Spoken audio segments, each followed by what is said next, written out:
Okay, welcome to discussion by Professor Nandini Bhattacharya. She has written recently written a book called Strange Familiarities, Tracing Epistolary Cultures in the Subcontinent, 1857 to 1915, published by Primus Books. The book is on display in front of the Palladium RC. There's also a poster here. And those who want to order the book, they can sign this form. The publisher can distribute this form. So they will take care of the postage and all.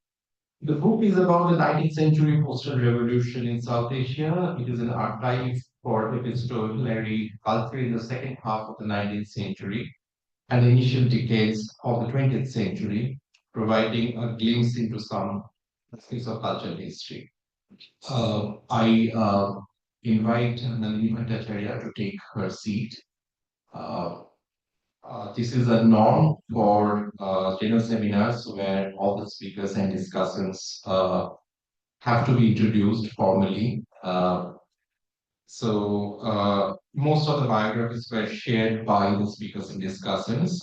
We also have two of the distinguished panel, and out of the four speakers, two of them had a Wikipedia page, which means both Bhattacharya Gupta and Rosinka Chaudhary, which means anyone can Google them, but nonetheless, I will still introduce them forward.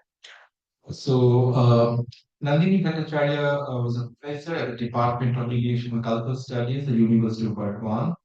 She was the director of the Scottish Studies Centre in the same department and the coordinator of the UGC SAP DRS2 program of the department, whose focal thrust is partition and border studies, while being the curator of a permanent border crossing exhibition. She specializes in translation, genre, forced migration, and ethnic studies, with particular reference to 19th century colonial Bengal. She also specializes in law and literature studies and offers courses on the same topic at the National University of Juridical Sciences, Kolkata. She has taught at the University of Hyderabad and the Central University of Jammu and Kashmir. She has been a visiting fellow at the University of South Florida, State University of New Jersey, Rutgers, Vidyasagar University, Delhi University, and Sambhalpur University, Odisha. Her latest books are the annotated Konkaboti, a translation of Priyoknath Mukhopadhyay's Modern Fairy Tale, published by Primus in 2016. Rabindranath Tagore's Goda, a critical companion, again published by Primus in 2015. And Borders and Border Crossings, Reading Party from Reading Diaspora by Harvard University Press 2017. Her book on Ishwarchandra Vidyasagar's transnational education reforms awaits publication from Routledge. I invite Nandini Bhattacharya to please take her seat. Our moderator of the session today will be Professor Rosinka Chaudhary. Rosinka Chaudhary doesn't need any introduction. She has a Wikipedia page, but at the same time, I need to also formally introduce her. Rosinka Chaudhary is an incumbent director and professor of cultural studies at the Center for Studies in Social Science, Calcutta. After completing her DPhil from the University of Oxford, she had visiting fellowships first at the Center of South Asian Studies at Columbia University and later as a Charles Wallace Fellow at the Center of South Asian Studies at the University of Cambridge. In more recent times, she was a visiting research fellow at the Institute of Advanced Studies, University College London, a visiting professor at St. Hugh's College, Oxford, the inaugural Mellon Professor of the Global South at Oxford, a visiting senior research fellow at the Indian Institute, King's College London, and a visiting fellow at Yale University. He holds several honorary positions in professional associations and is a consulting editor or advisory board member to several professional journals. Her books include the most recently published India's First Radicals, Young Bengal and British Empire, Penguin 2025, The Literary Thing, History, Poetry, and the Making of a Modern Cultural Sphere 2013, Freedom and Beef States, Colonial Calcutta Culture 2011, and gentlemen poets in colonial Bengal, emerging nationalism, and the Orientalist project way back in 2002. Among her many edited books are Derozio, Poet of India, the definitive edition, 2008, A History of Indian Poetry in English, 2016, and most recently, George Orwell's Burmese Tales for Oxford World's Classics in 2021. Many of her journal articles, reviews, and book chapters have been published worldwide with her translation of Rabindranath Tagore's Letters, titled Letters from a Young Poet, 1887 to 1895, was published as a theme in Modern Classic in 2014. She has also edited and introduced uh, An Acre of Green Grass and Other English writings of Buddha Debor by Oxford University in 2018.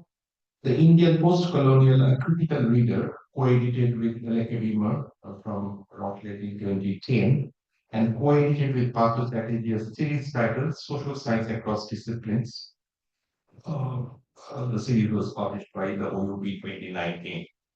In addition to such a voluminous scholarship, she has also been involved in translation works that include later fragments, translations from Tagore's Chinnapatra in Fakhrul Alam and Radha Chakraborty edited Essential Tagore at Harvard University Press in 2011. Poems by Shamar Sen and Sharat Kumar Mukhopadhyay, Memories Gold, Writings on Calcutta. English New Year and other poems by Ishwar Gupta, translated with Arvind Krishna Mehrotra from Ishwar Gupta, Ingridi Navabarata, and some poems by Ishwar Gupta, again translated by Arvind Krishna Mehrotra. I invite Professor Chaudhary to take a seat, and she is going to moderate the session. Our first discussion of the book is Prabal Gupta. Professor Prabal Gupta received his PhD in linguistics in 1980 from New York University. He's an illustrious linguist. He has taught linguistics and Esperanto in the US, Australia, England, and India. Retired in 2018 as a professor of linguistics from the Indian Statistical Institute, Kolkata. He's a president of Academia de Esperanto 2016 to 2015 and a member of the same professional association since 1983. He has also been an honorary member of the Linguistic Society of America since 2004. He was the president of the World Esperanto Association from 2007 to 2013. For his academic and professional contributions, he was awarded the Bhattacharya Dinamoy Prize by the government of West Bengal in 2021. He has over 500 publications in Bangla, English, Esperanto concerning linguistics, literature, translation, and philosophy. His authored books in English include The Otherness of English, India's Anti-Tongue Syndrome, 1993, and Inhabiting Human, The Substantivist Visualization, 2000. His books in Bangla include Kothar Kriya Kormo, published by Days, publication 1987, Chindo Kothai Khadae Toroni, Gamji in 2011, Arthur Bindu Bishorgo, Gamji 2012, and Mio Makuna, Bituel Muktor, Obijan in 2015. I welcome Professor Gupta to take her seat. Our final discussion is going to be Professor Nisha Saini, who is joining us online via Zoom meeting. Professor Nisha Zaidi is a professor of English at the Jamia Millia Islamia New Delhi. She has conducted collaborative research with the Center for Indian Studies in Africa, University of Witwatersrand, South Africa, South Asia Institute, Heidelberg University in Germany, and Michigan State University, USA. Her publications include her monographs, Makers of Indian Literature, Aga Saidali, like that in 2014, Parents of Consciousness, Multilogical Perspectives on Globalization, Wurzburg University Press 2021, and co-authored with Zeno Ackerman and others for translation edited books, Day and Dasta 2018 with Alok Malla, Between Worlds, The Travels of Yusuf Khan Kambal Posh, OUP 2014 with Mutul Hassan, among others. Her other works are Karbala, a historical play, translation of Premchand's play Karbala with a critical introduction and notes by OUP in 2022, and Open as Method, Thinking with the Mankind, co-authored with Dilip Menon, Sara Datti, and Sinu Malhotra from Rockledge 2022. Dreaming of the Digital Divan, Digital Apprehensions of Poetry in Indian Languages, co-authored with A. Softu and Mohammad Aqib from Bloomsbury 2022. The vernacular three essays on an ambivalent concept and its uses in South Asia of 2023, co-authored with Hans Harder and Torsten Sacher. She has also co-edited Cosmopolitan Cultures and Oceanic Thought, Rockledge 2023 with Dilip Menon.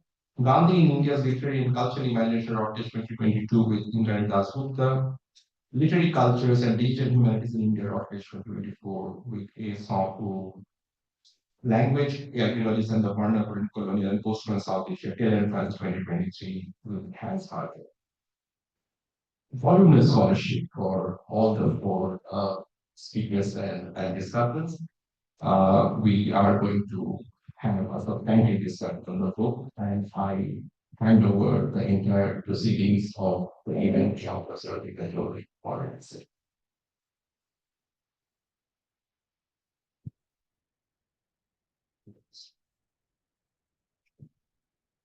Let me start by offering my sincere congratulations to Nandini for this wonderful book. It is beautifully produced and is a large volume of detailed close reading. That is what I certainly enjoyed the most. There is a lot of information there as well, which will be useful to the student and the researcher. But there is an involvement in the subject matter as well, in the manner in which sometimes familiar texts, sometimes not so familiar texts have been read and presented in the light of the particular subject matter of this book, which is literally a tracing of epistolary culture. And you have explained the period, why you've chosen the cutoff points 1857 to 1915. You've explained also very nicely the concept of the subcontinent, because of course the temporal range that you go back to again and again, although the book itself said 1857 to 1915, you're going back, for instance, to Shakuntala time and again, you're going back to the Virangona Kapu, you're even going back to Ovid. But with regard to the subcontinent, you make the point that it makes no sense at all to follow the boundaries of the nation state in relation to the epistolary culture of the period that you're interested in. I will not take up very much of your time. I'm only here to sort of conduct the session. I will first ask Nandini to say a little bit from the book, introduce the book to us if you wish, and then also perhaps read a little bit from it. Afterwards, the two discussants will be invited to speak.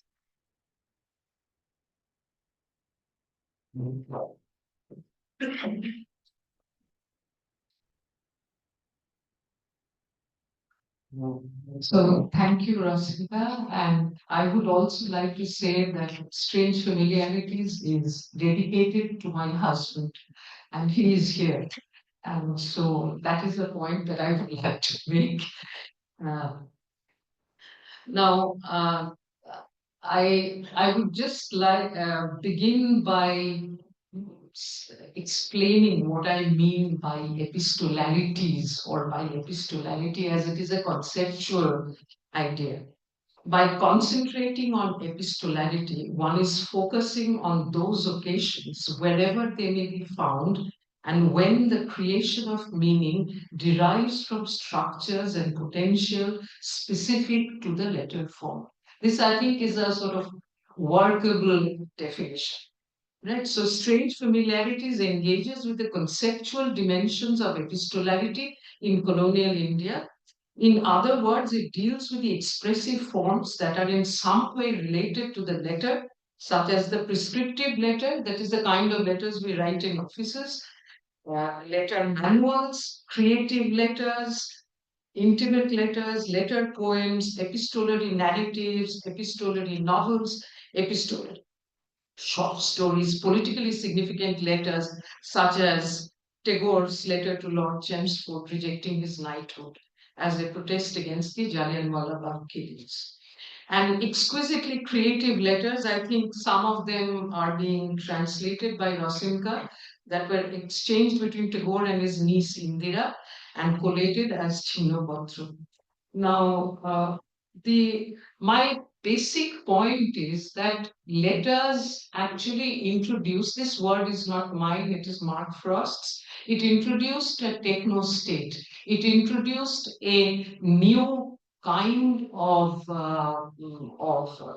communication, a new culture, as it were, in India, in the subcontinent. I don't want to use the word India because there will be million sort of partitions and crossing overs, and so instead of the divisive and nationalist boundaries, for example, I would like to look at a letter narrative called Miratul Urus. See the bride's the mirror for the bride, but this one has been rewritten by Monica Ali as Brick Lane in in Bangla in Brooklyn. I mean, it has been written in England, in London, and it is the story of two sisters, one biddable and one wild. So the question of Ovid is, of course, Ovid is in the past, but Ovid's heroines are actually taken up through the frame and filter of a 19th century lens and presented as Virangana Kapo by Madhusudan. So therefore, I have not used the idea of a rise of the epistolary text. What I have said simply is that epistolarity actually changes. It sort of modifies itself, but nevertheless, the rupture is at the point when certain technological changes, most important of all, the penny black stamp, and secondly, the ordnance map. The ordnance map addressivizes the colonial subject and fixes the colonial subject in a particular place.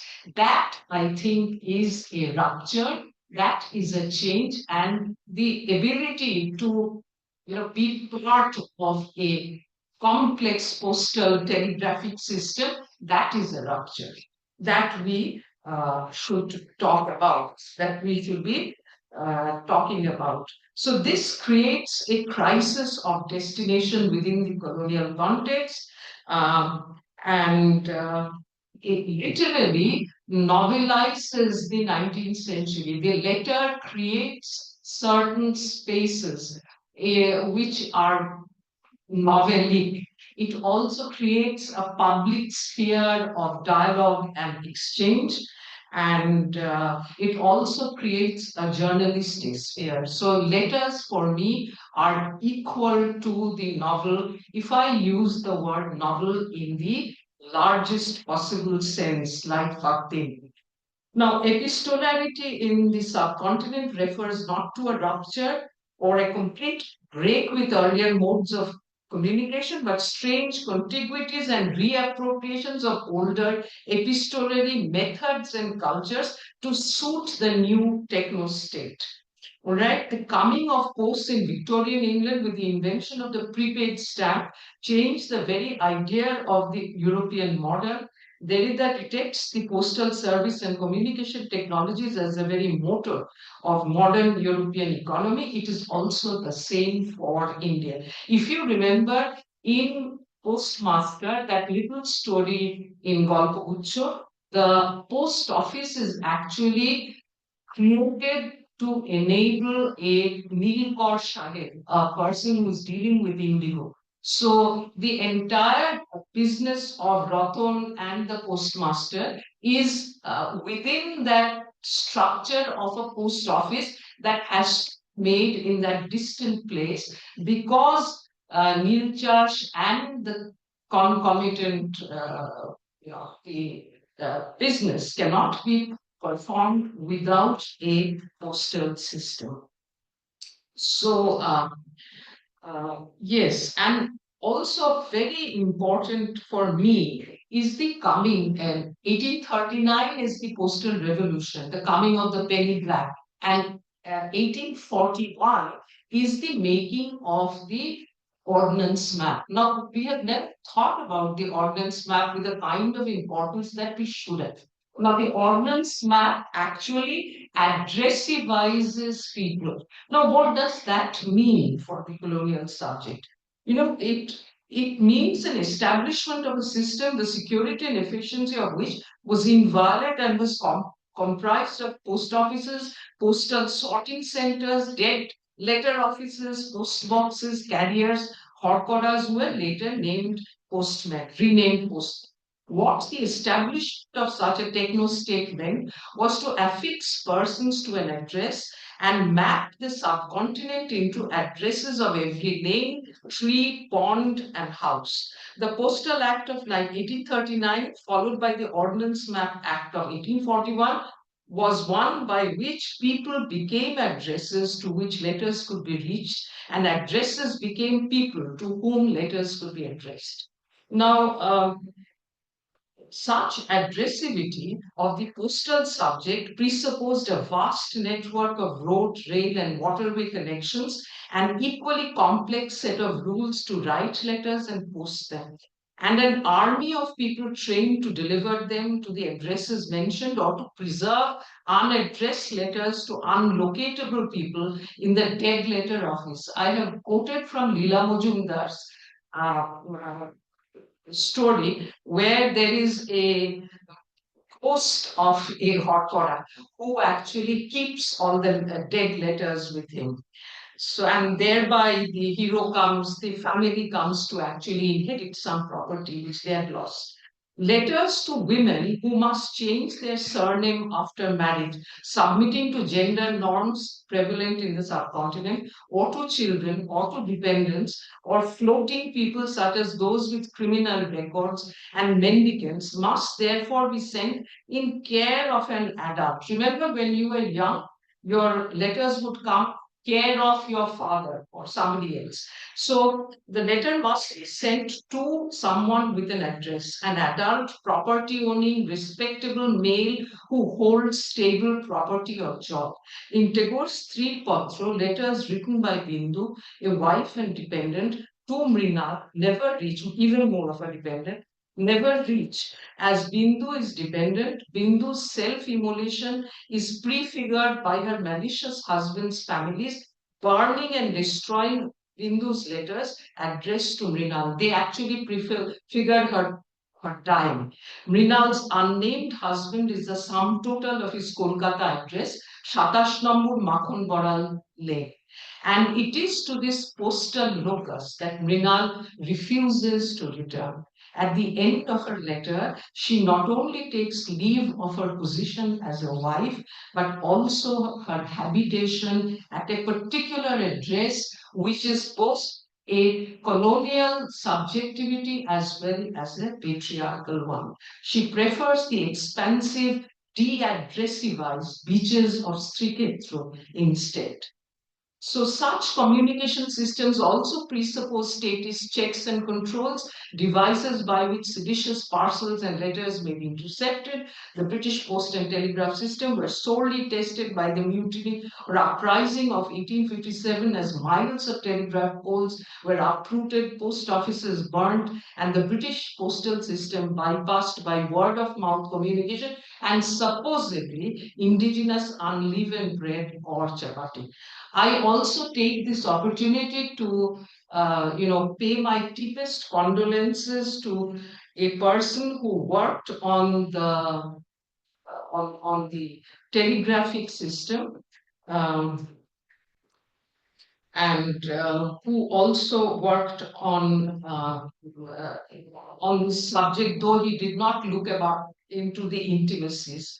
The strangeness of the postal system thus willy-nilly contoured the familiar, culling out formal intimacies of husband, wife, parent, child, sibling, older sibling, younger sibling, grandparent, grandchild, editor, reader relationships. Relationship between the strange, that is the surveillance and profit intent of the imperial postal system, and the subcontinental subjects' willingness to negotiate to claim the fruits of communication systems modernity and forge relational intimacies that were vexed and laced by the ongoing confrontations. Remember Tagore, who used numerous salutations, including Bhai Chuti, because he wanted to bypass the dear so and so. So, if you read the chapter which is called Chiranjiveshu and Sricharaneshu, which is an exchange between a Thakurdada and a grandson,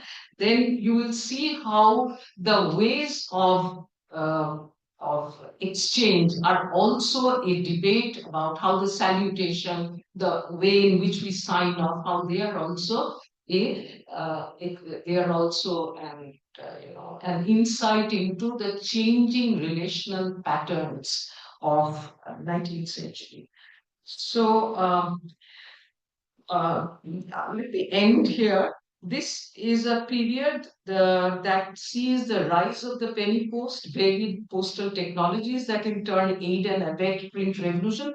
This is also a period when there are several novels, especially Bishop Bricko, which I have looked at, which use the letter form intricately, intimately. You see, Bishop Bricko is one novel where the main character, that is the Bishakto woman who is outside modernity, that is Kundo Nandini, she doesn't write a letter. She's outside the ambit of letter writing or communication. She sees a dream is enacted. But all the letters about whether Vidhava Vivahu should be conducted, whether polygamy should be conducted, whether one should listen to Vidyasagar or not, all this happens for Kundalundini, but Kundalundini is someone who is in a vision world altogether and who neither writes nor replies.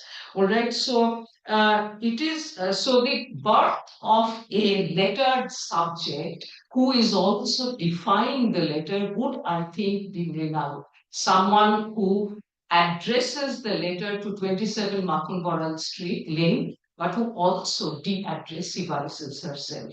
Let me end here. This is a period that sees the rise of the penny post, the varied postal technologies, the public sphere of journals and periodicals which use letters to the editor to cull their what they want to say. And of course, anybody who reads the portion on the Urdu and Hindi text will see how much the letter writer or the letters to the editor actually uh, cull that or shape that public sphere.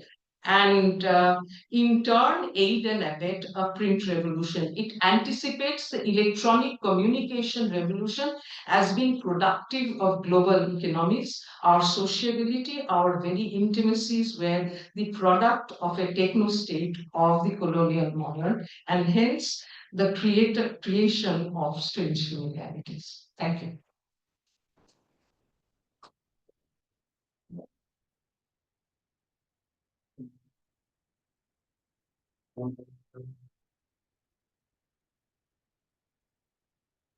I will request Professor Prabhakar to please come.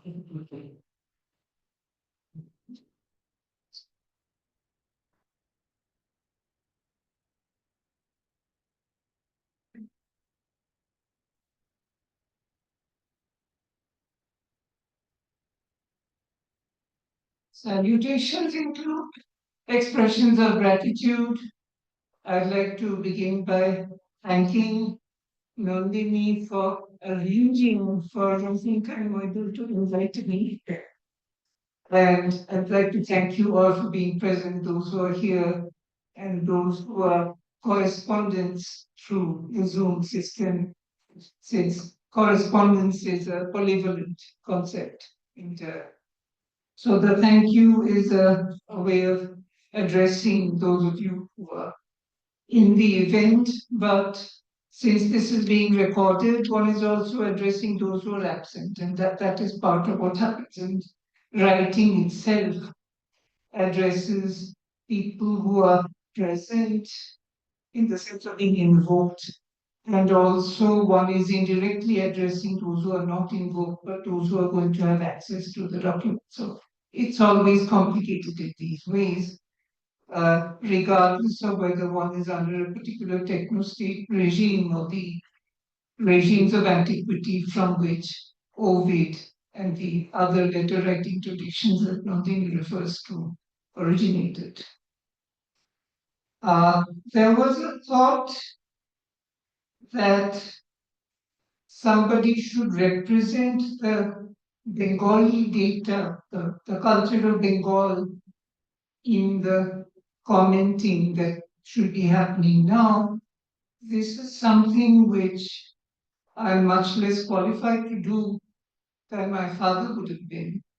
He was a historian.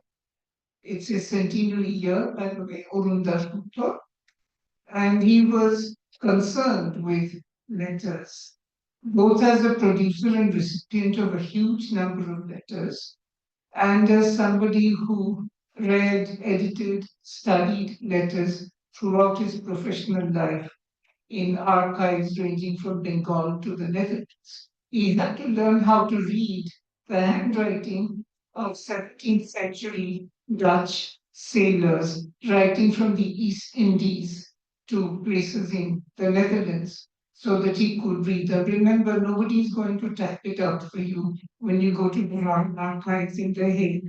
You need to read the Dutch handwriting of the 17th century yourself. So after my father's passing, I saw lots of pages where he had practiced the way they write F and S in the calligraphy of that period because nobody was going to help him to decipher the stuff. It's not enough to learn Dutch as a language. You have to learn how these letters were written in that period, these characters. So there was a lot of work. I'm talking about my father in part because we're at the Center for Studies in Social Sciences, which graciously agreed to accept my father's books and papers. There is an old Rajputta collection in this building. So if some of you are interested now or later, you can take a look, since it is centenary year. But to come back to the epistolary, there are different kinds of personal formation. In my case, epistolary history created me, by which I mean both what I received and what I exchanged and produced. I was getting to know as a young woman a person whom I'd seen as a teenager many years ago. A third person was introducing me to her. Her name is Anuradha Devande. Anuradha said, "Yes, Prabal Dasgupta, of course I recognize you. You wrote such nice letters to my father whenever he invited you to a seminar. So I'm known as the writer of those regret letters. It was so distinctive that Anuradha knew me by those. I was so ashamed that the next time her father sent me an invitation, I said yes at once. And that unfortunately did not have active results because her father passed away within a few months. And we had to kind of look at all this in retrospect. But that's one example. The reason I'm mentioning epistolary in my formation is that in my mother tongue, Bengali, there used to be a disjunction between a high style and a low style, what we call Shadi Bangla and Choti Bangla. And this was an active fact when I was a little boy. My maternal grandfather, until his death in 1916, He used to write letters to me, to my mother, to my father in Shadhu Bangla. He was born in 1878. My mother was brought up in a household where girl children leaving the house had to have their privacy respected. She went to a school until the age of 11, so many students, which is called a Parda High School. There, you had to go in palki, covered in parda. You could not be seen by foreign men. It was a girls' school. So I'm direct legatee of a part of the culture where privacy was guarded by Parda. And that is a crucial presence in Nandini's book because she talks about the interaction of Parda and the ways in which women of certain kinds of seclusion were allowed to express themselves in the epistemic culture. So that's part of what's going on, the erasure and suppression that is configured within the expression of the letter. There are degrees of expression, degrees of manifesting yourself, degrees of allowing yourself to be seen, even through the medium of the letter. What I'm trying to say, these indirectnesses were part of the literacy that I had to acquire when I was growing up. When we migrated back to India, I spent age 4 to age 8 in the United States. I went to school in the Bengali medium. And if you start schooling in 1962 in class 4, you suddenly immerse yourself in the culture of Shatu Bangla. Having spent 4 years not really knowing what Shatu Bangla is, it's learning how to swim at the deep end of the pool. You have to learn basically a foreign language, being told that it is your language that you're learning, that this is the real form of your language. After I switched to an English medium school 4 years later, suddenly Bengali was catapulted into the stratosphere. It was a language that you're not supposed to speak at school. You're supposed to speak nothing but English. And the Bengali that was taught at that school was a C grade Bengali, a Bengali which should not be present, but for some reasons of legality happens to be part of the habitus of the school, therefore people do teach it. So of course the interaction of these two cultural ecosystems within a certain Calcutta, which was already changing in the 1960s, meant that I was much more acutely conscious of the two Bengalis, the high and the low Bengal, which had both been catapulted into the stratosphere at a time when I was learning French. What I'm trying to say is that French and those two Bengalis were for me therefore languages that were foreignized in the second school, English being the only natural language, for which all of these were cultural add-ons that you needed for a variety of reasons. And that meant that I inhabit these languages very differently from my peer group. That, of course, also meant that you could not directly interact with your peer group the way the other peers interacted with each other. You were not one of them. You were not allowed to be one of them. Therefore, you moved entirely to epistolarity as a region for your personal formation. That is when I began to get pen friends in Bengali, through the columns of Sandesh, a children's magazine, and pen friends in French through the columns of Tintin, where the famous Tintin comics coexisted with these little notices to find pen friends in Belgium and French Canada and France.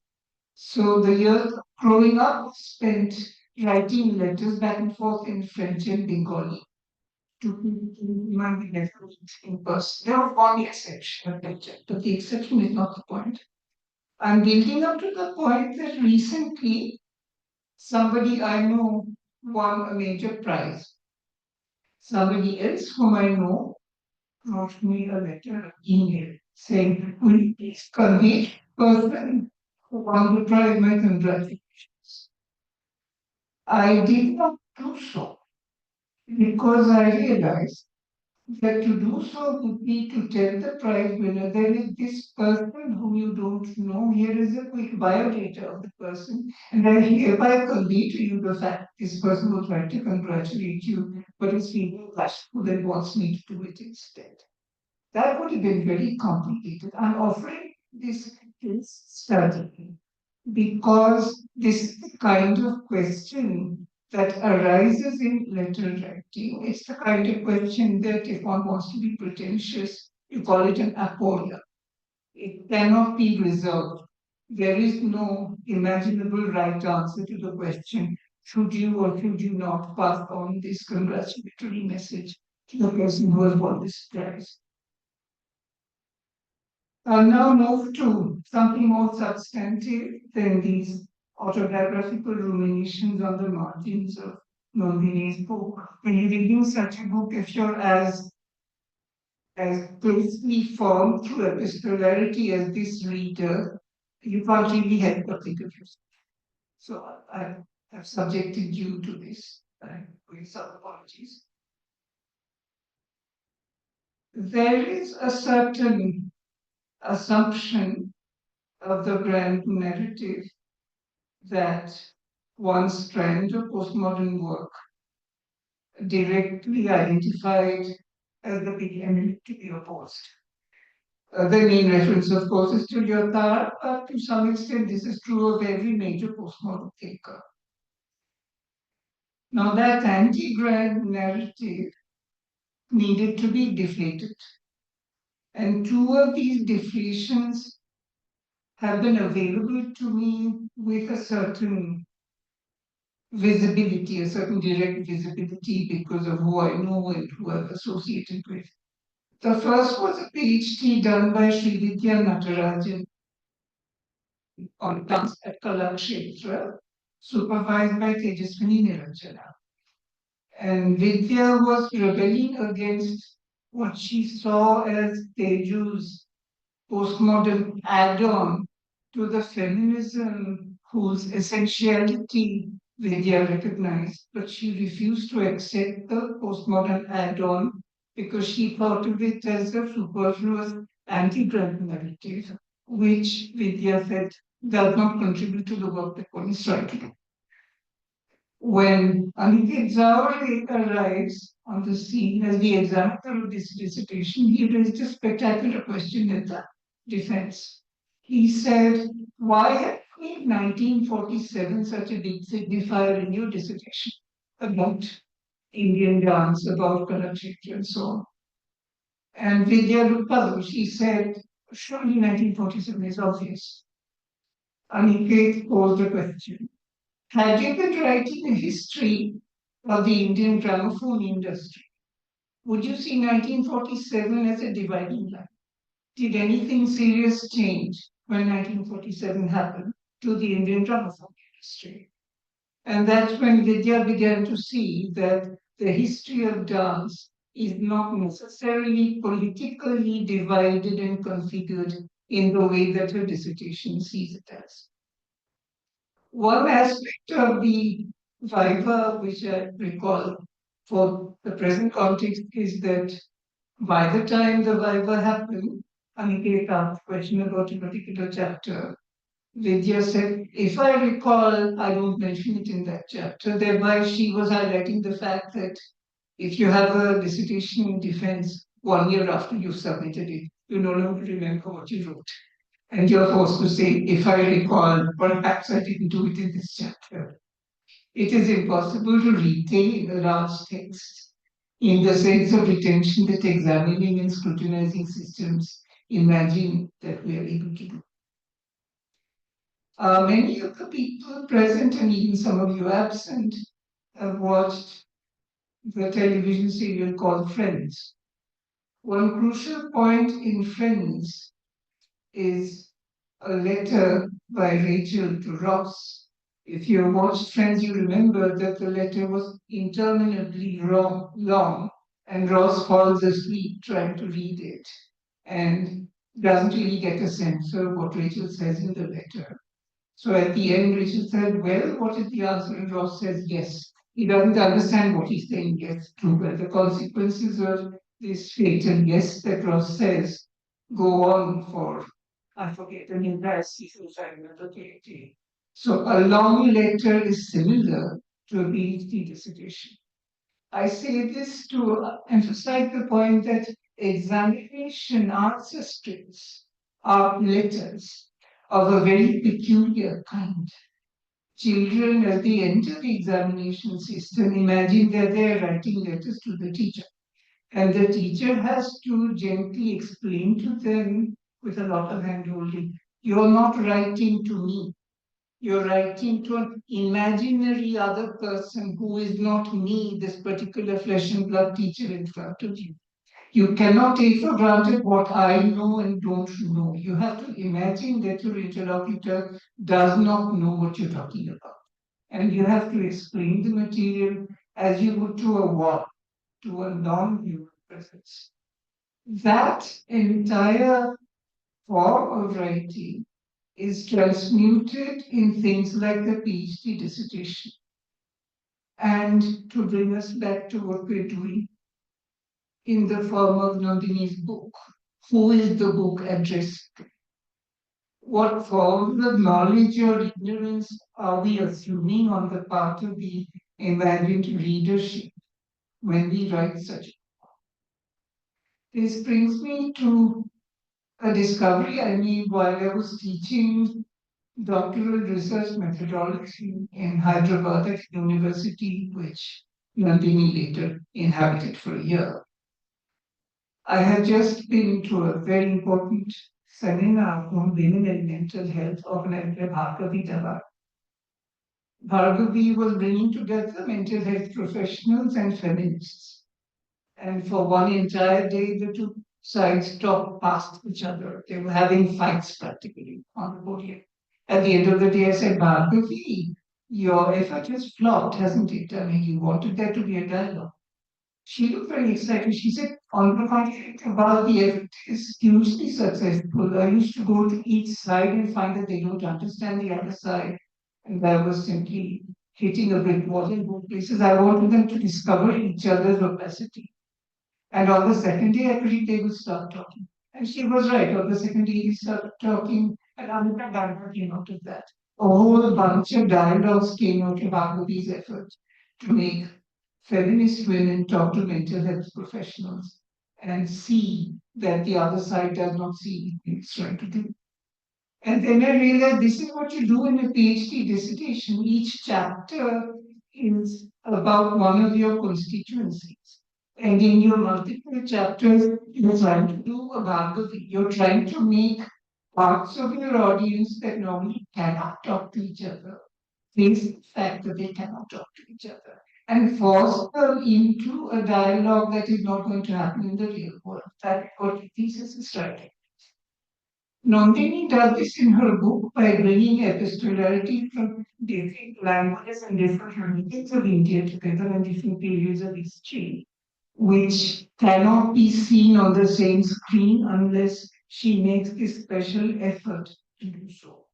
Now, what Nandini's work shared with Vidya's work on Kalakshetra is the fact that gender allows the intervention to receive what the postmodern efforts have made available to us without the unnecessary flourish that came with postmodern. In other words, a particular approach to gender opens up the issues of writing, of presence, of absence, of concealing oneself, of the veil, of not being veiled, of being candid, in ways that the other methods do not make available.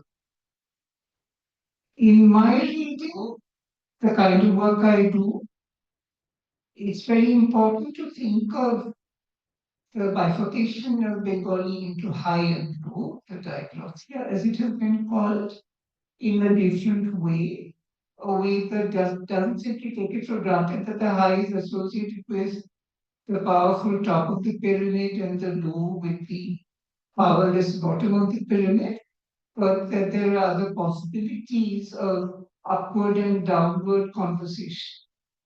These I try to express rather weakly and timidly in a notion that I call amphiglossia, where my proposal was that there is conversation in both directions. I was doing unusual reading of the occasional day and what is made possible in the dialogue of the occasional day. Speaking of Bankim Chandra prompts me to remember to add marginal note that I was making while reading Nandini's book, which is that at one level, Kundo is a massively transmuted version in Bankim's work of the figure of the woman who's been objectified in Kopal Kundala. Except that in Kopal Kundala, the woman is explicit about her objectification, and there is no connection with epistolary and with Vidhuba Vivaho and all those other issues. But there is, I think, a subterranean connection between Kopal Kundala and Bishop Bhikko, which is of course the subject of a very different kind of exercise from what Nandini is doing here, but I think it's important. What Nandini brings me is an amphi-social possibility, a bridge work that can change the character of the gap between the macro-social, which is connected to the economy as a whole, and the macro-social, which is coded as the space of personal formation. For the amphi-social to become a tool, we need to carry on what Nandini is beginning in her book.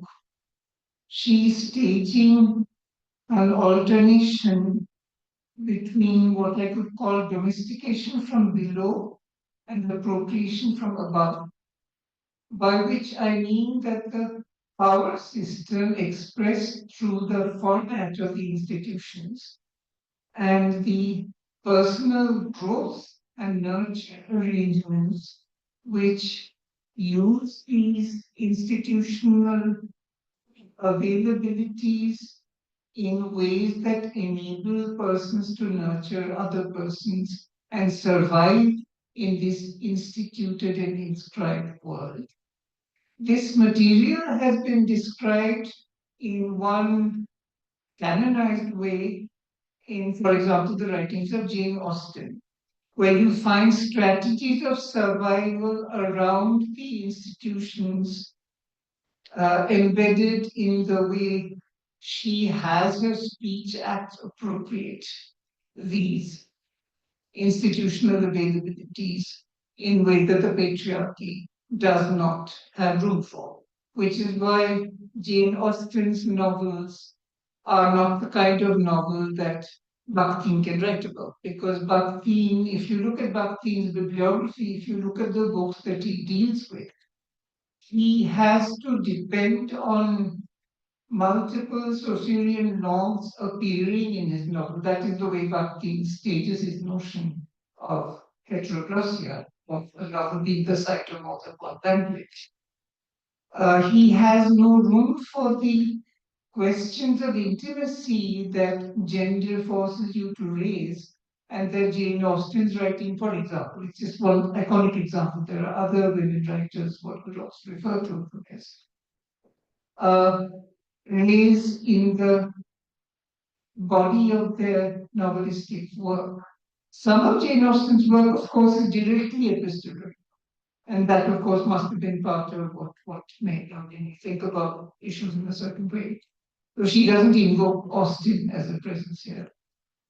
I will close by reminding some of you that there was a major problem concerning the words Austen spelled with an E as in Jane Austen, and Austen spelled with an I as in J.L. Austen, the father of speech act theory, which is why the posthumous collection of essays by J.L. Austen was called Sense and Sensibilia. This was a pun with Sense and Sensibility by Jane Austen. Speech acts play a major role in Nandini's work, and she is forcing us to look at the disjunction between acts of speaking and acts of writing. since letters are acts of writing. And that forces us to ask, how can we deflate the postmodern machinery given us by Foucault and Derrida in such a way that we can address the form of the letter, the form of correspondence? And these questions are the potent subtext of Nandini's book. If you read the book as a theoretician, as you can see, that is the only way I've been reading the book. I have not been engaging with the historical periods that she's concerned with. I have not been engaging with the regions and languages she's engaged with. I am only looking at it as a fodder for the theoretical ruminations where I do interdisciplinary dialogue with people not directly engaged in the linguistics bread and butter that I do for a living. So I don't know if this has been of any direct use to you. It will depend on your various biographies or your various positions vis-a-vis epistolary in your own personal formation and in the way you have nurtured other people or lost opportunities to do so at particular junctures. But I hope I didn't merely waste your time. Althusser has famously said that education is the art of wasting time. Thank you.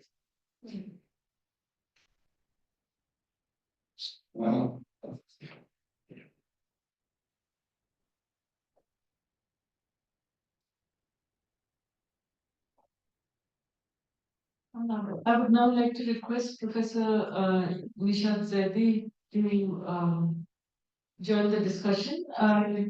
Would it be possible to make it full screen, Devajuti? I will watch your screen so that I can see you.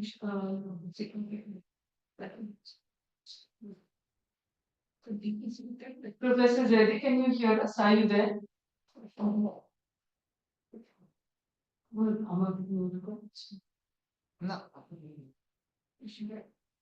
She's there.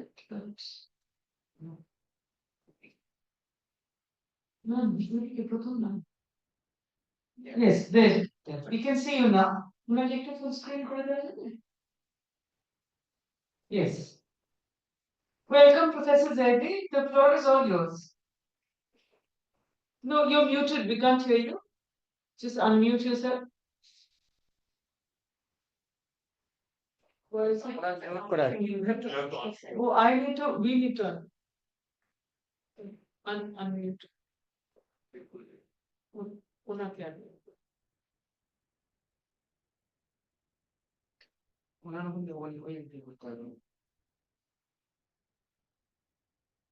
দুটো চিহ্ন আছে he's asking you to just try at your end once.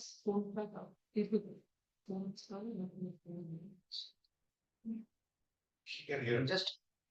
Just click on microphone.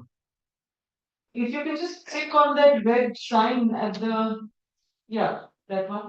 You just go down a little more. The cursor.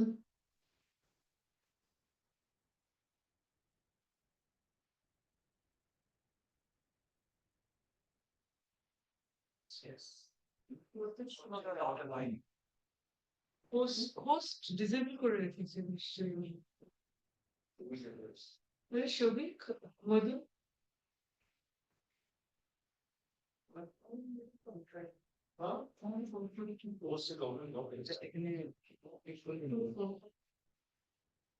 Sorry, we are trying to sort it. He's saying that it is not something that we can figure out.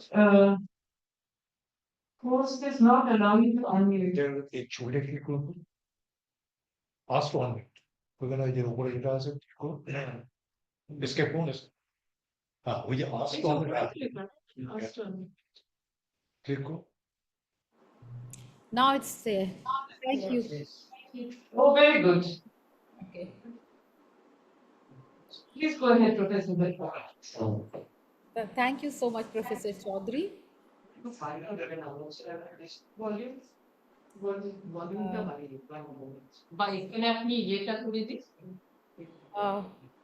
Okay, should I continue because I can't see anyone and I can't hear clearly. The audio is not very clear, so I will continue. Should I? Yes, yes, please. Okay.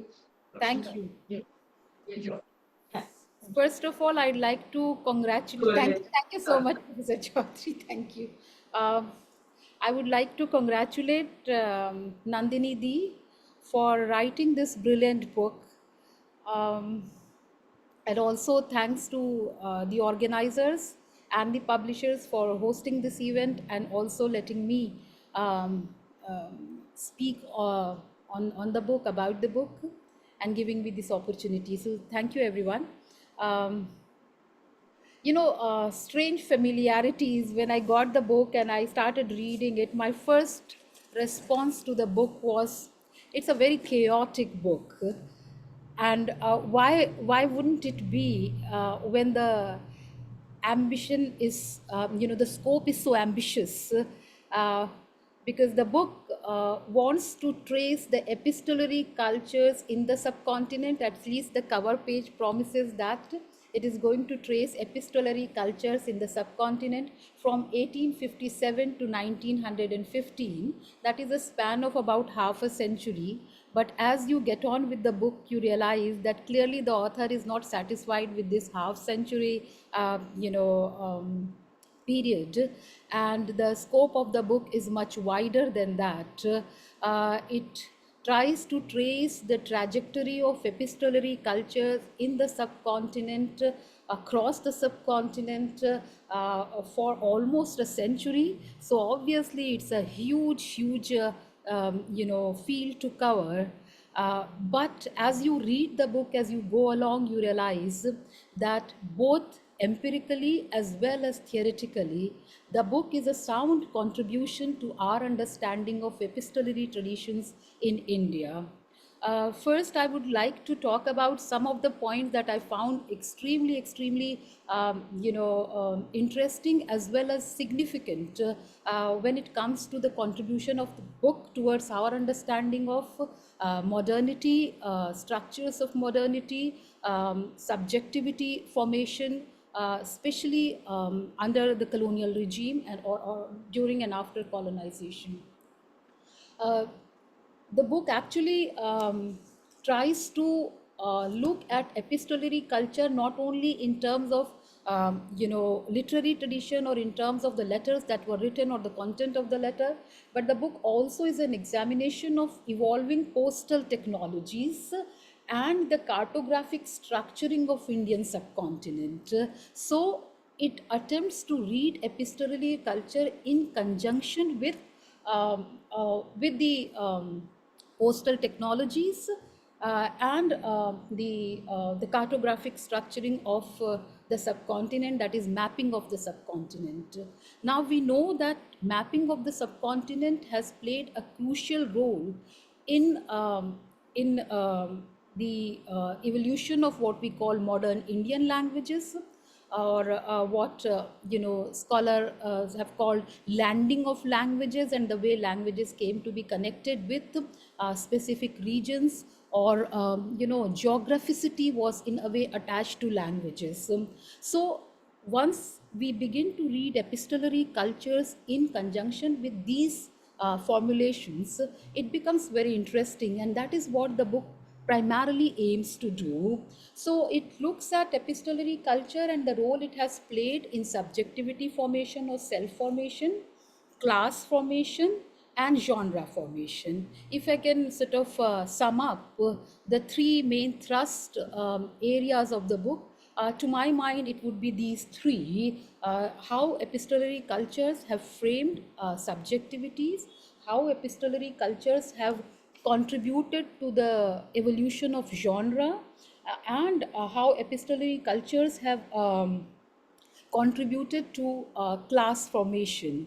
And I really, I was fascinated by the term that Nandini Di has used, which is middle classism, especially letters to editors. And somehow, if you look at the periodicals that were published in the first 2 or 3 decades of early 20th century, or late 19th century, one is amazed by the participation of readers in these periodicals, asking the writers to write in a certain way, or expressing their unhappiness about things that were left out. So indeed epistolary cultures contributed in a major way to the formation of class, and also to the way middle class reinforced its moralities, its preferences, and demanded the print to represent them in a certain way through epistolary cultures. So definitely epistolary cultures have played a very significant role in class formation, something that the book through various examples highlights, and also close analysis of certain texts highlights. Then the book also looks at the way epistolary cultures contributed to genre formation. Now here it's very interesting that in chapter 1 of the book, Nandini looks very closely at Michael Madhusudan Dutt's Birangana Kavya. Then it moves on to analyze Deputy Nazir Ahmad's novel. This novel was so famous that Dipti Nazir Ahmad came to be known as Asghari Akbari Wale Maulana Sahab or Maulvi Sahab. So, because this novel is about these two girls, and one is ideal woman, one is the opposite. So.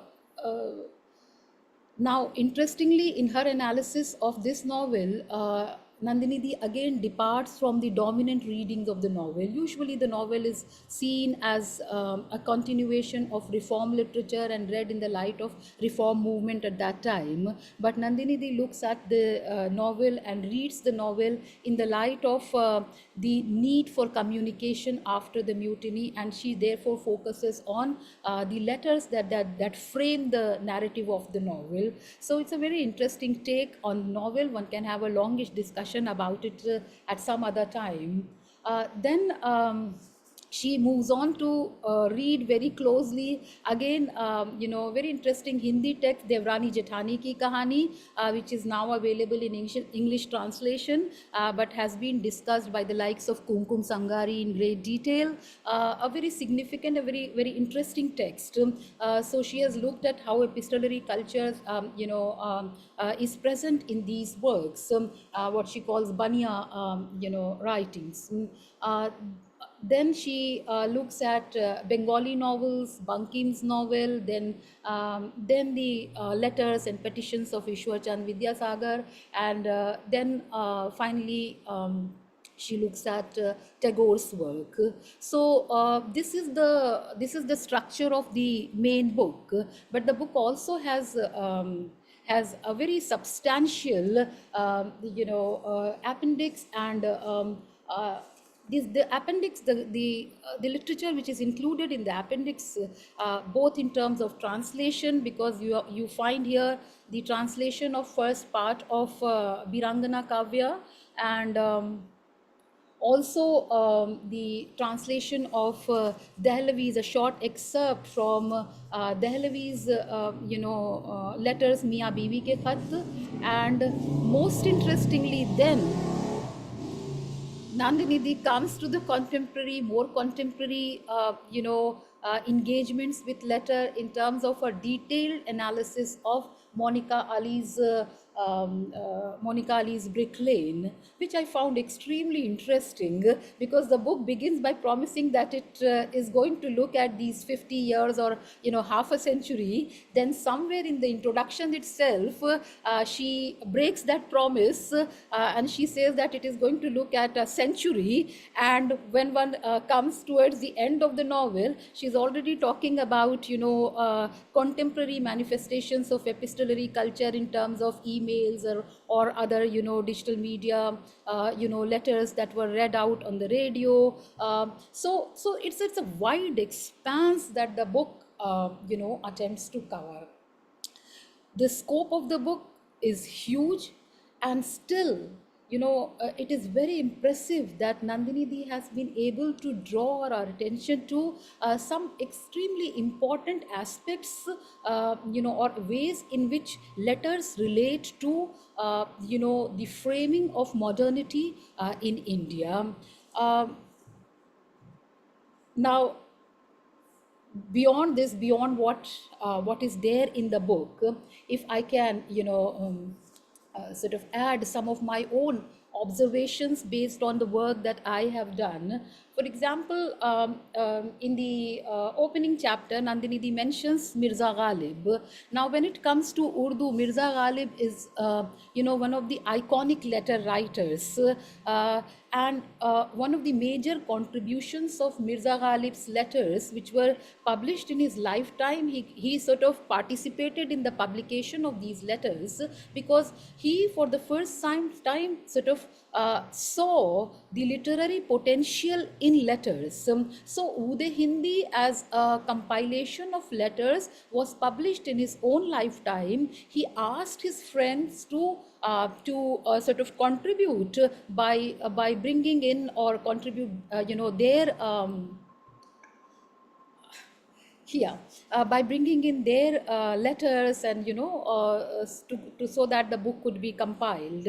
Now, interestingly, Nandini Di compares Mirza Ghalib to Madhusudan Dutt, and she says that Ghalib's interactions with colonial modernity and the global epistolary movements that fueled such modernities was never as intimate as that of Madhusudan Dutt. Of course, Ghalib spent nearly all his life in Delhi. Only once he traveled to Calcutta, but other than that, he was mostly, he lived in Delhi, or he began his life in Agra, came to Delhi, and spent the rest of his life mostly in Delhi. He once traveled to Calcutta and then once to Rampur. That's it. Yes, in terms of movement, mobility, Madhusudan Dutt had closer interactions with what Nandini Di has called techno state or technological developments, especially in terms of print and steam. But it would perhaps not be really correct to say that he did not have intimate sort of, he was not intimate with technologies of modernity. If we read Ghalib, especially, letters of Ghalib, and when Sir Syed Ahmad Khan, who was trying to publish an edited volume of Aine Akbari, Sir Syed requested Mirza Ghalib to write a takhreez. Takhreez is a kind of preface, and to that, Ghalib sort of nearly refused, and Ghalib said that no, look at the sahibs in England. They are running steamers. They have introduced steam engine. They have conquered water. They have conquered the wind. And here you are digging the past. It is not an appropriate thing to do. So he was very conscious of these technological changes that were happening around him. He was trying to absorb the implication of these technological changes. And when the postal system was introduced, Ghalib was initially, of course, very upset with these changes, and he writes about these changes. He says, and I will read this letter of Ghalib. I don't know if all of you understand Hindustani.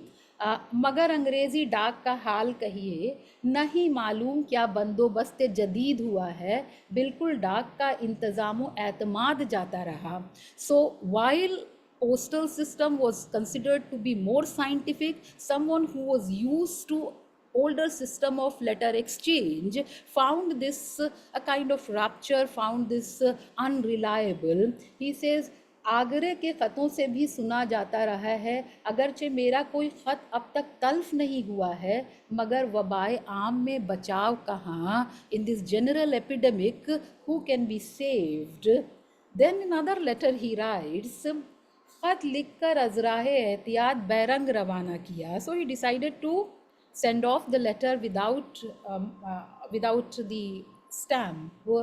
And another letter he writes, ये डाक का सरिश्ता कैसा बिगड़ा, अब डाकघर में एक संदूक मुंह खुला हुआ घर दिया गया है. There is a box with open mouth. जो जाए खत को उसमें फेंके और चला आए, न रसीद न मोहर न मुशाहिदा. So this penny stamp, he was very upset with this. You just throw the letter, there is no one to acknowledge that the letter has been received. खुदा जाने वो खत रवाना होगा या ना होगा. अगर खत ना पहुंचा तो भेजने के बाद किस दस्तावेज से दावा करेंगे. How can you claim that you send the letter because you don't have any proof. मगर हाँ, 4 आने देकर रजिस्ट्री करवाएं. हम दूसरे तीसरे दिन जा बजा खत भेजने वाला रुपया 8 आने रजिस्ट्री को कहाँ से लाएं. खत भेजना ना हुआ, एक झगड़ा हुआ, एक मुसीबत हुई. Because now you have to pay money in order to send. And how can someone like Ghalib get, where can he get any money from. अंधेरी कोठरी का तीर है, लगा लगा न लगा न लगा. It's like shooting arrow in a blind spot. You don't know where it will get. So that was Ghalib's response. To say that he did not have any intimacy with these technologies would perhaps not be appropriate. Ghalib was someone, Ghalib is one of the best examples of how these people who existed at the cusp of these changes absorbed these changes, responded to these changes. And therefore, I think letters of Ghalib therefore stand out. Ghalib's letters stand out also in terms of contributing to genre, because Ghalib, absolutely, Ghalib, saw the letter writing itself as a genre, evolving as a genre. So I think, and also made a huge contribution, because he, in a way, actually he brags, he used to brag a lot. He brags that he has evolved a style of writing letters through which you could actually feel that you are talking to the person. Someone who was writing very ornate ghazal poetry, to write in simple prose and to evolve a style of prose which would be conversational, which would use conversational register. I think that itself was a great innovation that Ghalib introduced through his letters. So Ghalib's letter therefore made a huge contribution, both in terms of evolution of genre as well as self-formation. Then another thing, I won't take very long, but I must also point out, because Nandini Di has mentioned letter manuals. We have the example of Mia Bibi Ke Khat, a small translation from Dehlvi's work, but there were also women writers who were writing letter manuals. For example, if you go to, yes, I'll come to this point later. Let me add one more point vis-a-vis Ghalib and Sir Sayyid, then come to this point, right? So after Ghalib comes Sir Sayyid, because I have already referred to Sir Sayyid. If we look at Sir Sayyid, during his travel to England, all his dispatches in the form of letters were published in Aligarh Institute Gazette.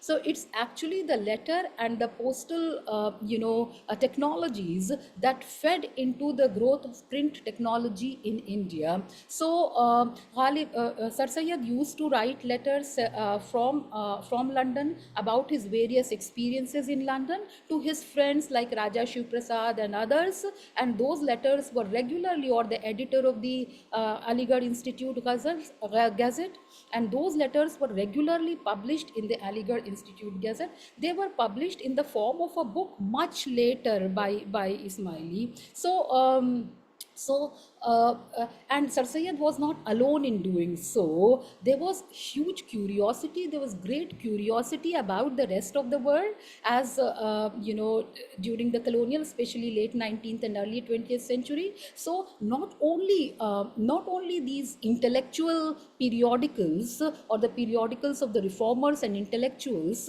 but also in women's journals, if you see, you will find a lot of dispatches dispatches, published by women who traveled abroad. So from there they would send letters. For example, Sohra Humayun Mirza, for example, she is a fiction writer, Urdu fiction writer. All her Safarnama-e-Europe was published in the form of letters that she sent back to the editor of the magazine in which it was published.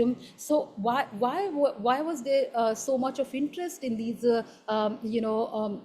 in these letters, and why were they published? Because there was a lot of interest, especially in women's periodicals. I am amazed by that.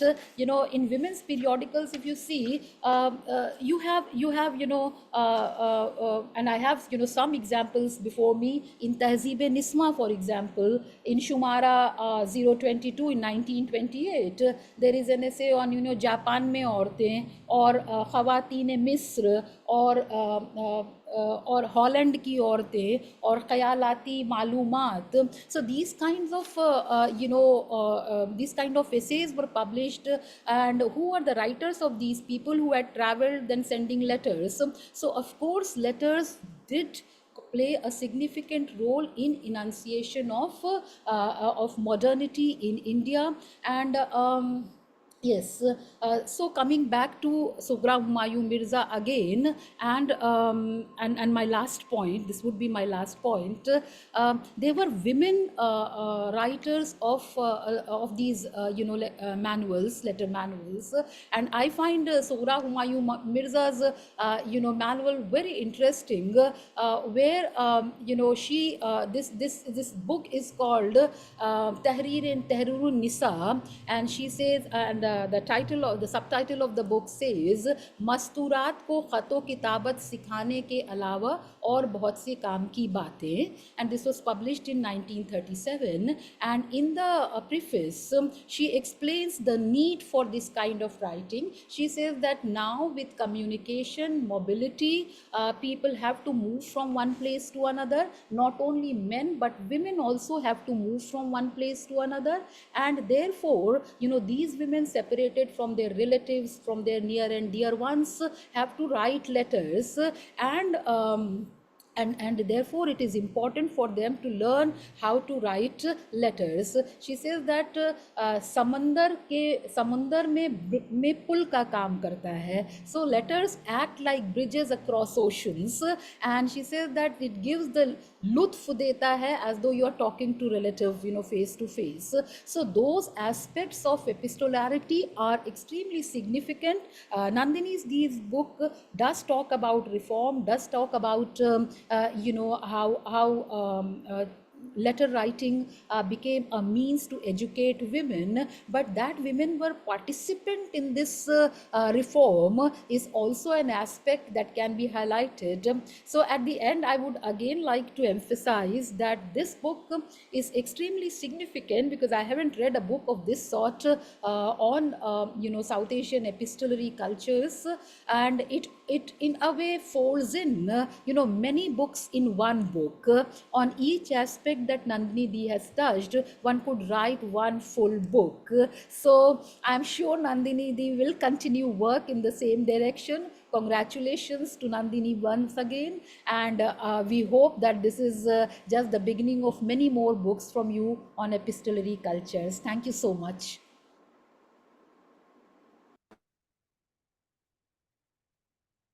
Thank you, Nishant.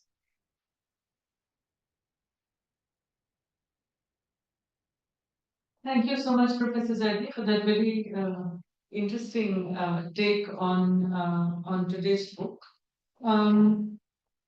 We are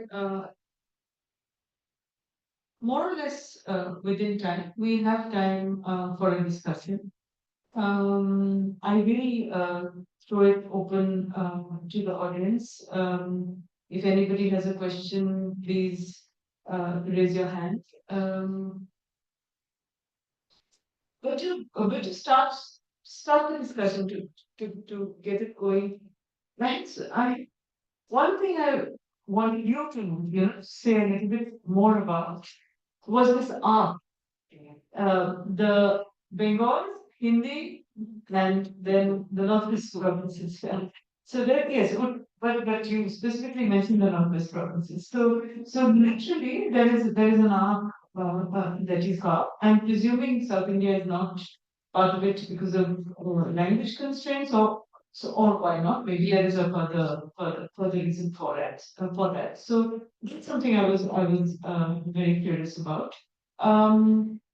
The chapters on methodology are very. So this is also very interesting because you not only, as I said when when I started this whole session, you not only dwell on, for instance, the penny black and what you call the techno state and all of that, but you also then close read for shifts in tonality, for the manner in which epistolary cultures are being reflected in the pages of important, well, not so important. Pierre Chandra is not certainly one of the major texts of Bengali literature, but interesting nonetheless. For me, one of the most interesting things about the period just before this is the letters to the editor column of newspapers. Newsprint publication, basically the correspondence sections as well, gave me more material on young Bengal than almost anything else. The letter sections were substantial. They dealt with substantive issues, not just quarrels or disagreements or praise, or uh, they give us a picture of the time that is very difficult to get anywhere else for that period in particular. So it is through letters to the editor that we learn, for instance, of the first literary society in India in 1825, formed by. So the whole thing explodes in the letter columns because a man who I think is Virozio, but I cannot say that's certain, protests about John Grant, the editor of the India Gazettes, very unkind remarks about cell cars. So, short cars. So, he has made a derogatory comment about the fact that the cell cars in the city have come together to form a literary association. And what do you think they're going to discuss there? What are they going to do there? The explosion of letters that follow. You have issues of race, issues of class, issues of identity formation, very interesting factual information also. For instance, you come to know about the gathering culture of association, Shobha Shumitis, and also. So letters in the pre-1857 period to the newspaper editors of publication, not just newspaper editors, as you rightly dealt with editors of journals as well. They were a treasure trove of material for the period just preceding and for the period just following after 1950. Yeah, was very curious about the postcard. I wanted to there is more postcard, not just the sort of postcard that Nandaram drew his wonderful, little, yes, sketches on. Um, yes, the most commonly used form of communication. Already WhatsApp. Exactly.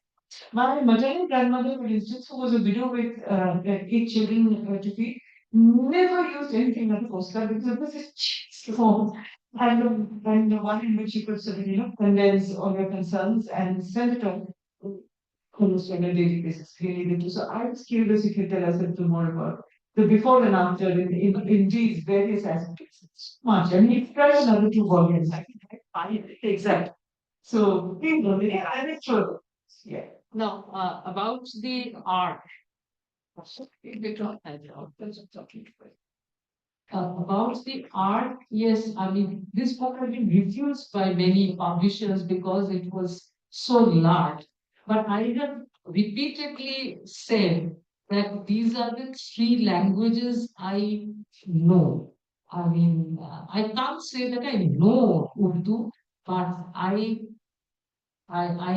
can read some of it and definitely I can understand what I hear. So I have depended partially on readers who can read the Nastaliq script. I have also depended on audiobooks to a large extent, and of course, people who can read. So in many ways, this is a collaborative book. Now, why I have chosen these three languages and the fourth one being English is that I am a comparatist. That is my primary identity. It is also a job that I could not manage and I left. So, in every way, I try to find those connections and make some reparation, I think. That is the reason. The other thing is that if you want to look at the subcontinent and you only write about Bengali and English, then you miss out on certain ideas and certain texts which are very, very vital. For example, the Miratul text. The Miratul text has been redone as Aina, a very, inconsequential movie by Yash Chopra and Deepak something Sareen.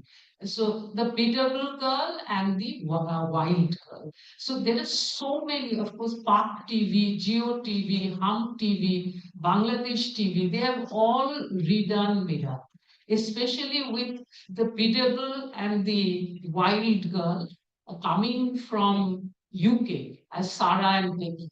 So though the things have changed, the basic story has not changed, and also the letters that the father writes to the daughter, that hasn't changed even in these new versions. So why I kept to the 19th century Urdu ambit, I just wanted to say that letter writing is not frozen in time. Epistolarity is not frozen in time, but it is something that is alive and kicking today.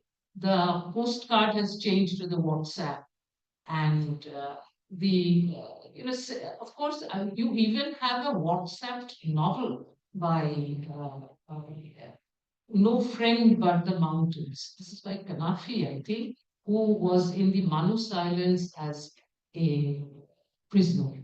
So the writing itself is, as Prabal Dahir says, is an act of speaking, a dialogue.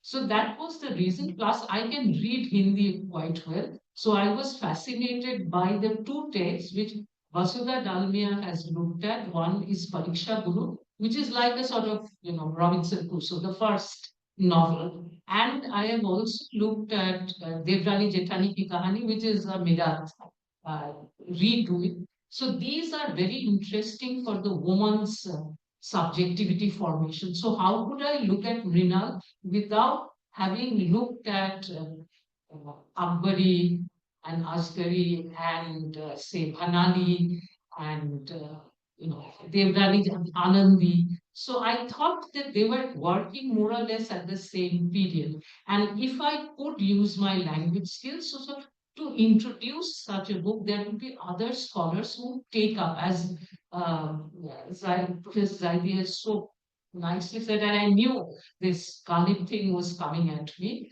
Basically, I can't read so much Urdu.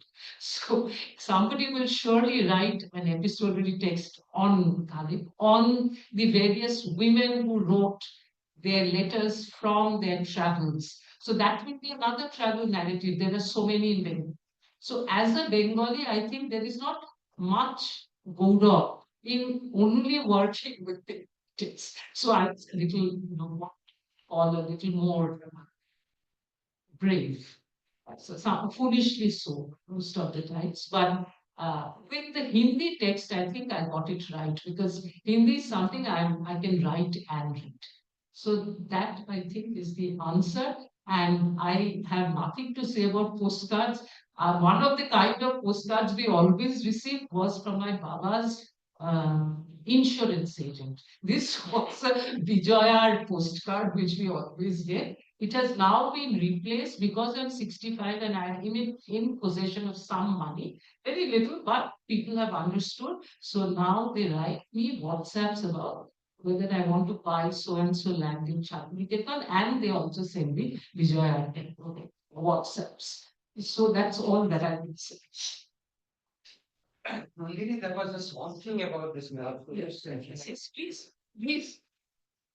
And Was these two things interesting? yes, But yes, please. then, yes, Nandini, I have read your book, so my apologies, I should have for coming here, but I'm sure there are many like me who are present here. There are just two things. One that this miracle was, through that Deputy Nazir Ahmed contributions, a language spoken by women that is called Begamati Zuban. Professor Zaidi is there, she would be able to throw more light on that. But that was it, right? I just like to yes. So that's one thing. And the other thing that's Ghalib's letters, naturally, she spoke about it. The tonality, we say it's about writing and also speech. But the one man who showed this, that that you're talking all the time, it's not writing. That is Ghalib's letters. One of the features, most important features of Ghalib's letters is that you are in conversation with the recipient of the letter. That's one thing. The other thing is that the formation of Urdu culture, that is something owes a great deal to letters, and also the tonality. Here was a poet who used to write in Persian and sometimes write in kind of Urdu which nobody would understand. But when he comes to write his letters, the language totally changes, the tonality, and there he is, using a great deal of humor. So someone who is so philosophical in his poetry suddenly comes down to very mundane level and talks about he's addressing you, talking about it. And there was this joke that she mentioned that he was not sure that these letters would reach. Yeah. So he said he writes to perhaps to Munshi Gopal Dutta that I am deliberately sending it as a bearing letter so that I can be sure that it would reach you. So, this epistolary culture has great things to offer us. I'm very happy that you have brought some aspects of it. And I do wish, as Professor Zadi said, you will be writing more on it. As far as, what I can do for you, I will be there if you offer me cups of tea. I will read all the letters about it to you. I've got all the volumes and I will read it. Oh, wonderful. Just one more thing that I would say to Nisha, who has read my book so carefully, is that the one of the reasons why I read Urdu and Hindi text is to show that there are many connections. When we are always talking of divisions and distinctions, there are so many connections that we never look at. Now, one connection, because I'm editing Rukia Sakhawat Hussein's Sultana's Dream now, and that is a book hopefully will come out from Routledge. I am trying to show that Rukia, because people who have edited the book have not always, for example, there is a wonderful essay by Rajeshwari Sundar Rajan on feminism and on Sultana's Dream. But one of the things that Rajeshwari herself says is that I can't read Bangla. So therefore, the fact that Sultana's Dream is actually embedded in a culture of Bengali that is in close conversation with Urdu and Hindi is something that I don't understand. All right, now the fact that Rokia lived in Bhagalpur, she was brought up in a household that insisted on her speaking Hindi, and she had to read Bengali on the sly because an Ashraf household didn't allow their people to speak in Bangla. That was not considered to be an Islamic language. Now, if you read Rokia, you will find how many times she has referred to Dipti Nazir and how many times she has actually redone Banatul Nash, a book that is not translated in English, therefore difficult for me to read. I had to, have someone read it out to me. So see, Dipti Nazir as someone who's sitting somewhere in UP or in Delhi, and say Rokia as a Bengali writer who is sitting in Calcutta, then you will never see those connections that make us Indian. That was the point that I was trying to say, that to be in the subcontinent is to share many histories. If you're going to fight with Bangladesh or with Pakistan because they are separate countries, you will not see that Mirat is something that is being shown on Pakistani TV as a different kind of story that is being done in Bangladesh in their local channels. So that was my little thing in a world where everybody seems to be so particular about identities that are sort of fixed in nations. That's it.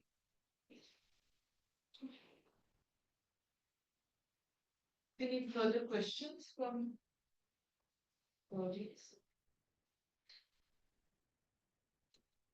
Yes. Right. এখানে চলে না ঠিক আছে sorry, I haven't read your book. I will definitely buy it and read it. But I was wondering whether you have included love letters in your discussion. Say the letters exchanged between Promoter Choudhury and Indira Devi Choudhury, or say between Shanda Devi and her husband Kalidas Nag. So I think this was a new genre that was coming up, a new expression of a novel expression of intimacy. Well, I mean, have you discussed in love letters? Do I look like I would write on love letters? That's sort of so oppositional. Sit down. Basic, no, I didn't. Actually, I wrote two, please sit down. I read two letters. I agree that one of the ways in which intimacies were forged was through the letter and the, I think it is called the absent lover. It's a Latin word which says the absent lover, which is like Madhusudan's all his Virangana letters. So they are love letters, but the lover has flown the coop. All right, so that is why those letters are mostly whining about somebody who is not there. If you can consider them, I'm sure Nosin can tell you more about Madhusudan than I can. And those are kinds of love letters. Actually, if you look at Shakuntala's Dushyanteর প্রতি Shakuntala, it's actually a reversal of what happens, exactly a point to point reversal of what happens when she falls in love and when Dushyanto is voyeuristically looking at her budding breasts and stuff like that. So all that, is sort of played back. So that kind of letters, yes, it was a particular genre that was present, that was evolving. And no, I haven't looked at those letters, though I have read them. And yes, I have also translated some of the letters that Satyendranath wrote to his wife, Ganoda, from Puratoli, because they experiment with the salutation. See, here again, I think Probalda is the person to speak about it, but the sanitation of the salutation and also its vernacularization, not to make it Sri Charan, Kamaleshu and so on and so forth, but to make it Bhai Ganod, Priyo Ganod. That I think is quite a intervention, quite a revolution, to make your husband your friend, to make your wife your friend. I think friendship is something that is a new element in love, in romantic love. So, and also, have you looked at the war of the war of words between Rabindranath Tagore, Swarnakumar, and Swarnakumari Devi with regard to a particular speech by Ramabai? No, I haven't. No, I haven't. What I have looked at is the war of words between the elder brothers and Rabindranath when he was in England and when he was writing his Europe Jatrir চিঠি, that those Ramabai বক্তৃতা উপলক্ষে পত্র না And পড়ি then পড়ি Swarnakumari Devi writes a rejoinder to that. না প্রেমের প্রেমের কোনো ব্যাপার না এটা ঝগড়া হ্যাঁ কিন্তু প্রেমের চিঠি তুমি লিখতে পারো কিন্তু প্রেমের চিঠির উপর একটা বই তুমি কিন্তু লিখতে পারো সত্যি আই এম নট মানে কনজেন্টালি ভেরি অ্যান্টি প্রেম Does someone like to comment? I am the guy that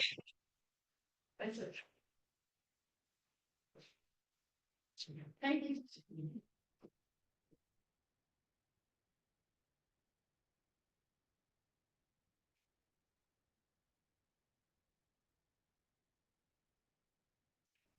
Are there any further questions from the audience?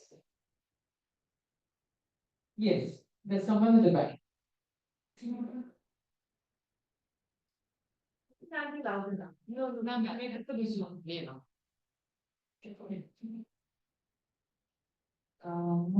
No, this is not exactly a question, because I'm yet to read the book. I was just wondering that you've taken 4 languages, if I can understand.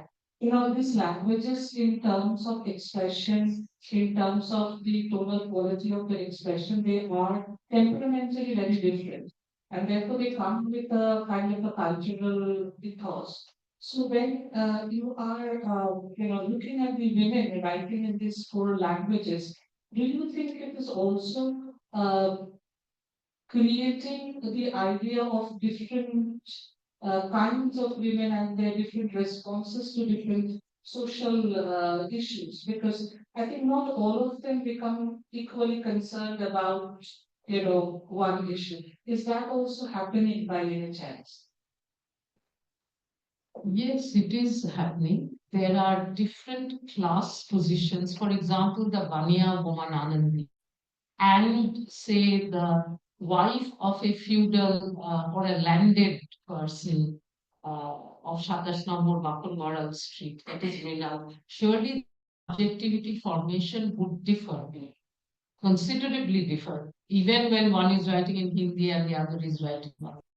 But the point is that they are writing. You see, the Jekhani does not write. Anandi is the Devrani. She is the educated. The other one is the Vepari. There is the Shikshit and the Vepari. Okay, and many of these are these in a sort of Sudhar Bigar kind of template. So the good person or the intelligent person usually writes, whereas the stupid woman doesn't write. Bindu writes, but she's not heard.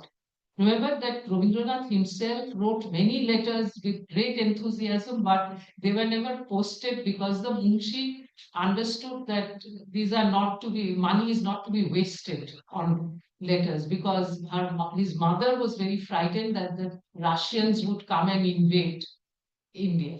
So she wrote to Devendranath, and that started a chain of letters which Rabindranath as a boy started writing, but they were not posted. So writing itself is not enough.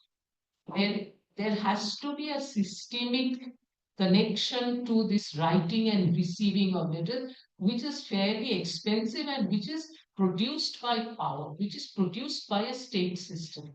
So you can write as much as you want. I mean, nobody's going to publish your book. So what happens?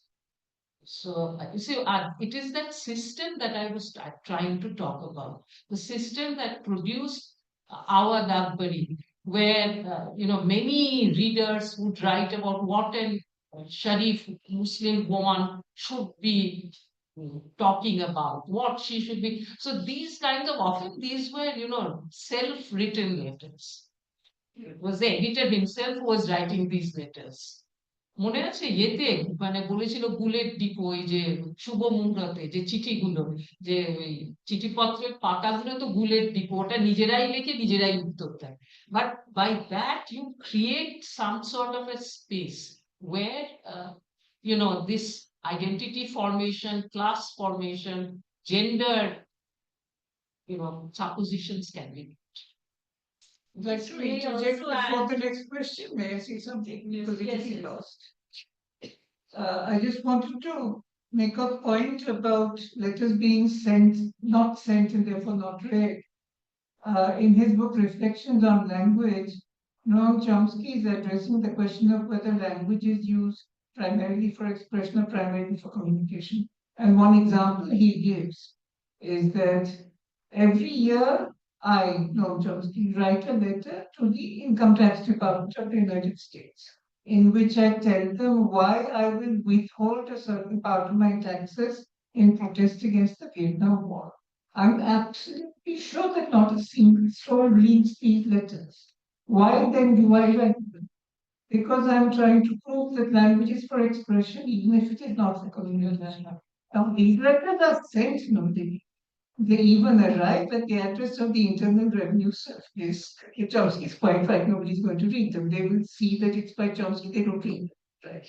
So that is simply to inflate what you say in the record. Yeah. I'm very sad. Since you've talked about Mrinal and Street Walls, it was actually a war fought fought. Oh, sorry. Again, a war of words, so a very severe backlash against street politics, and that was fought through letters. And I found as many as 4 letters which have criticized and just lambasted Tagore for writing street politics. So actually, I've already discussed those letters in one of my articles, but I was not, I think in terms of an epistolary culture. Thank you for that. But I can now put these things within a framework. Thank you for coming.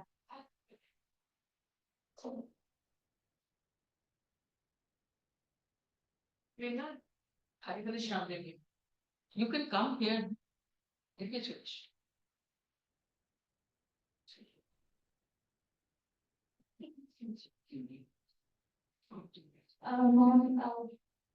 You have looked into the period from 1854 to 1957. Oh, 57 to 1950. So then I was wondering that in this period we see that the First World War is happening, and many of the Indian soldiers they were forced to go to the war, and then they were writing letters back home, describing their experiences, and they were also receiving letters from their home the situation here. So, how do we read the letters from this lower class, lower caste people? Most of them were not literate and they were dealing with that. And also, you have talked about the manuals of letter writing manuals. So, they were mostly meant for the middle class people, the people who can read. So, how are these lower class and lower caste people were reading those manuals? Thanks. No, this is a tough question. You know, how people who are self-educated, the amateurs, as Shulpa has called them, how they read and how they read manuals. But I have a feeling that manuals are actually meant for the self-educated. And I remember there was a Rapidex English which used to be advertised by Kapil Dev, who was very bad in English. And that itself was an advertisement. You see, so, and also in our childhood, these letter books were bought by people who used to say that the opposite of opposite is the opposite. So I have a feeling that, you know, it was accessed by some fairly ill-educated or under-educated people.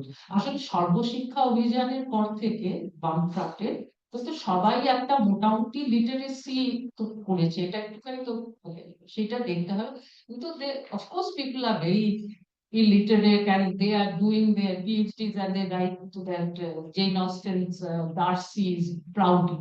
So I mean, that is not a that is a different issue altogether. But I can tell you because I am looking at Rokia right now that one of the things she was very influenced by was many Muslim writers who were very influenced by the Young Turk movement of the late Ottoman Empire. And one such person was Ismail Hussein Siraji. And Ismail Hussein Siraji actually has a number of poems on Turkey. And Turkey became a sort of focal point for many of the Indian Muslims, Bengali Muslims. And Ismail Hussain Siraji actually went to Turkey, and the Greco-Turkish war that was fought, that gave Ismail Hussain Siraji a opportunity to write letters in Ushoga, in Langol. Some of them were edited, I mean, they were Mashik Mohammadi. These were all periodicals which were edited mostly by Muslims. And Ismail Hussain Siraji wasn't very educated as such. So if you consider the Bengali Muslim who was by, his economic position a little marginal. Therefore, those letters could be a very interesting example of how one writes about wars. All right, and how the less educated person writes about wars. But I haven't found any, say, Dohashi Puthi, which is in a letter form. I mean, so I can't go that, I can't travel that down that line. And so I got letters which say, ma'am, I am not giving my fees, which means that I haven't given my fees and please allow me to give my fees. And this is addressed to the registrar or the finance officer. So these are those unfinished letters which as a head, I'm sure Nosinka has never to face such letters. To specifically, if you are working on the area or you're curious, you should look at Shantanu Das's two books. He has extensively traveled the archive in Europe and in England, and he has two books. The first one is Intimacy and Touch, I think, and the second both the books you will not only find material on the letters written by the low class soldiers, as you're calling them, from locations in Germany to their home, usually these, as far as I remember, these are in the northwestern or the certainly the northern India, and not in Bengal as far as I know. But he has dealt with that archive quite substantially. There are even photographs of the letters sent home at the time by the people fighting the war in Europe. So if you're curious, you can look up Shantanu like this. Sure. But you have to keep one thing in mind, these letters were highly sensitive. Yes. Okay. So. So where I say the two picture out of it, what you want to communicate and what the recipient is getting is there's a major gap. That portion I don't think anybody has discussed here. Oh, redaction is But no, it's a